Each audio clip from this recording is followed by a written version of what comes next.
Hello everyone, Hindi ज्ञान सागर channel में आप सभी का बहुत बहुत स्वागत है। आज की वीडियो में मैं जिस टॉपिक को लेकर आई हूँ वो है शाम एक किसान। ये क्लास 7th की बसंत का पाठ नंबर 8 है, जो चैप्टर नंबर ये 8 है। और कविता का नाम है, ये एक कविता है और कविता का नाम है शाम एक किसान। शाम जानते हैं आप किसे कहते हैं? संध्या को, शाम को संध्या भी कहते हैं। और इवनिंग यानी इवनिंग को जो है शाम को एक किसान के रूप में कवि ने बताया है। तो शाम एक किसान कविता पढ़ने से पहले इस पाठ का सार जान लेते हैं। कवि ने किसान के रूप में जाड़े की शाम के प्राकृतिक दृश्य का चित्रण किया है। इस प्राकृतिक दृश्य में पहाड़ बैठे हुए किसान की तरह दिखाई दे रहा है।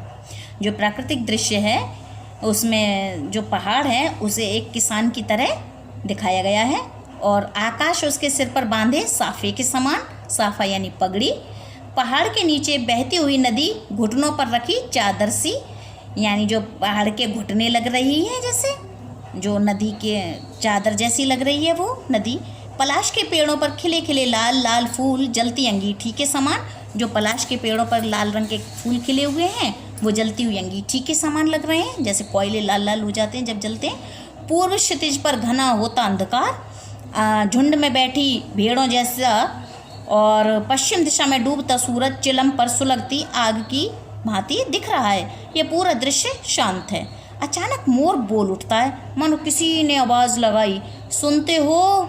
इसके बाद ये दृश्य घटना में बदल जाता है। चिलम उलट जाती है, आग बुझ जाती है, धुआं उठने लगता है और सूरज डूब जाता है, शाम ढल जाती है और रात का अंधेरा छा जाता है। तो ये तो था इस कविता के बारे में। आइए अब कविता पढ़ते हैं। शाम एक किसान कविता का भावार्थ जान लेते हैं। जैसा कि बताया है कि पहाड़ को एक किसान के रूप में बताया गया है, दर्शाया गया है, और जो नदी बह रही है वो ऐसे लग रहा है जैसे घुटनों पर चादर डाल रखी हो, और जो पगड़ी है वो आकाश को बताया गया है। और ये जो सूरज है, सूरज ऐसा लग रहा है जैसे चिलम देखी होगी जिसने, वो जानता होगा। तो उस पर जो आग का गोला रखा होता है वो वैसा महसूस हो रहा है। पढ़ते हैं। आकाश का साफा बांधकर सूरज की चिलम खींचता बैठा है पहाड़। घुटनों पर पड़ी है नदी चादर सी, पास ही दहक रही है पलाश के जंगल की अंगीठी। अंधकार दूर पूर्व में सिमटा बैठा है भेड़ों के गल्ले सा। ये कविता जो है कवि का नाम है सर्वेश्वर दयाल सक्सेना जी।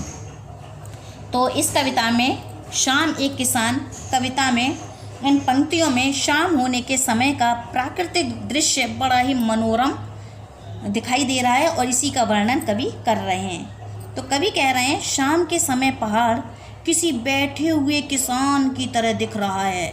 कवि कैसी कल्पना कर रहे हैं? जैसे शाम जो पहाड़ है तो वो कैसी दिख रही है कि एक किसान की तरह दिख रहा है पहाड़, और आसमान उसके सिर पर रखी किसी पगड़ी की तरह दिख रहा है।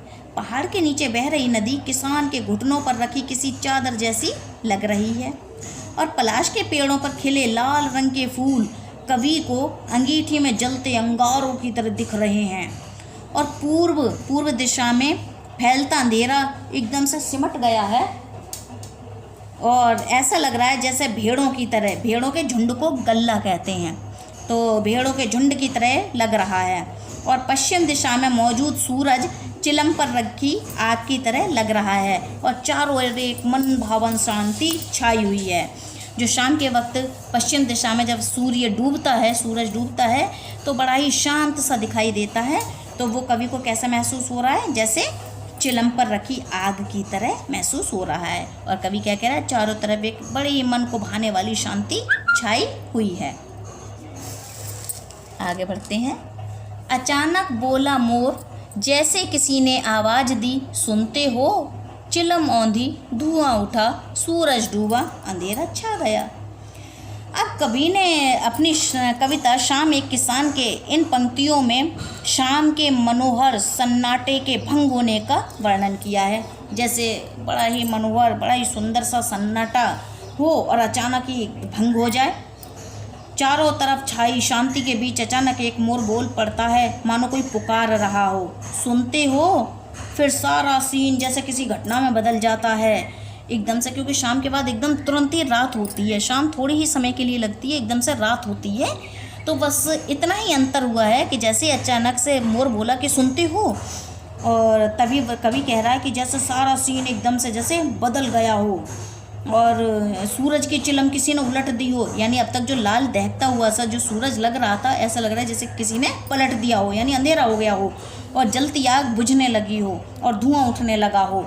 असल में जब सूरज डूब रहा है तो चारों तरफ अंधेरा छाने लगता है। तो आपको कैसी लगी ये कविता? आशा करती हूँ अच्छी लगी होगी। धन्यवाद।